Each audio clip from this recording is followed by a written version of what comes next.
Welcome back to the channel. This is Chef Mark, and today we're going to take a shallow dive into things you need to know about ventilation. Next to me, I have an OTR. That's what we call it in the business, an over-the-range microwave. And this is three things.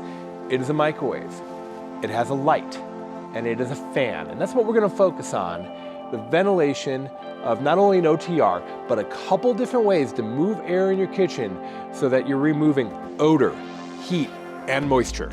Let's get started.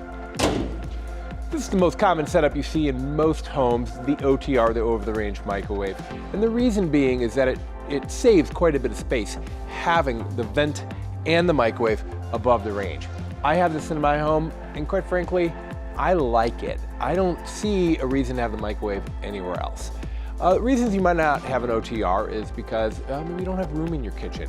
But then you have a separate fan, and those fans oftentimes don't have as much pulling power as an OTR. When we're measuring fan speed and how much air we're drawing, it's CFM, cubic feet per minute of air. And a cubic foot of air is about the size of a basketball. So imagine for every CFM, these tend to be 300 CFM. That's 300 balls of air being moved every minute out of your kitchen. That's quite a bit of suction. That's pretty good. And quite frankly, that's usually the minimum requirement if you have a gas range, 300 to 350 CFM. There are some calculations on how much air you need to move depending on the size of your range. And I'm not going to go into all that. It can get complicated. But what I do know is more is usually better when you're talking CFMs. So a 300 CFM fan will do a couple of things. It'll keep up with water boiling.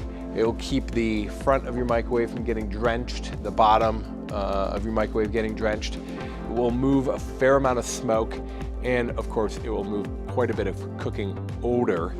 But this has got to vent externally. Now in my personal home, my microwave, it recirculates, and it's not ideal. I'm eventually going to change that, but what that means is that the air moves through the microwave, recirculates and kicks out somewhere, usually up at the top, through a charcoal filter.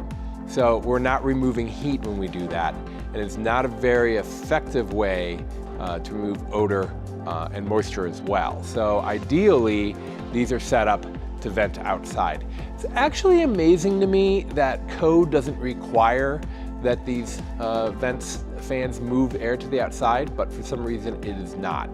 Code, I think, dictates that running a fan through a charcoal filter is satisfactory.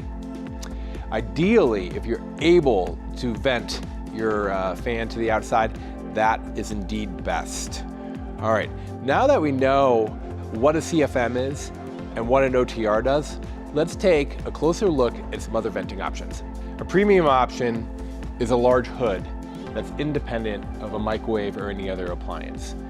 And this is a very large hood. This is a 48-inch range with a 48-inch hood on top of it.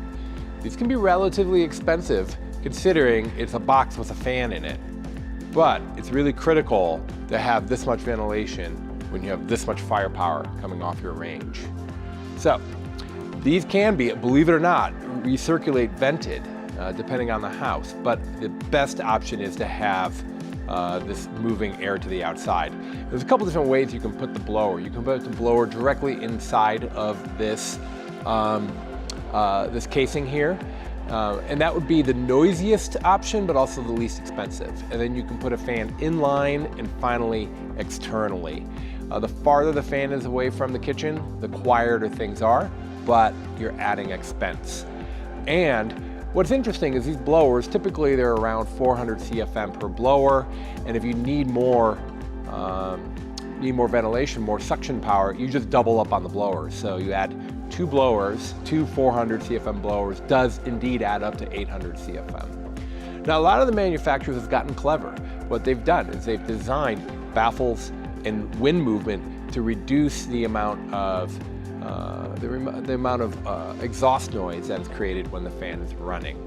And as a rule, the more angles you have the louder the fan runs. So keep that in mind if you're thinking about adding external venting to your home. I'm standing here in front of a chimney style vent as opposed to a box style. There's a lot of different ways to move air outside of your kitchen. If you're gonna go with an independent vent like this, which I must admit does look sleeker, it looks more sophisticated than an OTR, then you need to find a place for your microwave. Some creative solutions I've seen are putting a microwave inside a pantry if you have an outlet. There's drawer style microwaves, there's countertop microwaves, there's all kinds of different ways to do that. Maybe you don't even need a microwave in your kitchen, then it's no concern of yours. Then you can go crazy on design for a vent in your kitchen. The best thing to do if you're looking to upgrade your ventilation, you're remodeling your kitchen, or maybe just home shopping, is to visit an appliance factory. They're the experts. They know the formulas for how much air to move, and they can tell you exactly what you need in your kitchen. And keep in mind that most of these vents, the bigger the vent, the more air it can move. And as a rule, you need a vent about the same width, if not wider, than your range. If you have a 30-inch range, good news, an OTR 30 inches wide, that is sufficient. If you're looking at a 48-inch grand cooking suite, then you need 48-inch minimum. You can certainly go more, but as a rule, you never want to go less. Well, I hope that helps. This is a shallow dive into the world of ventilation. There's so much to know. And the good news is that our salespeople are tuned in to the experts, to the manufacturers, and we can get you the perfect answers so that when you're making an investment in your kitchen, that you're getting the right amount of ventilation for the kind of range you have. This is Chef Mark. As always, thanks for tuning in. Do me a favor, why don't you click that subscribe button? Appreciate that. We'll see you next time.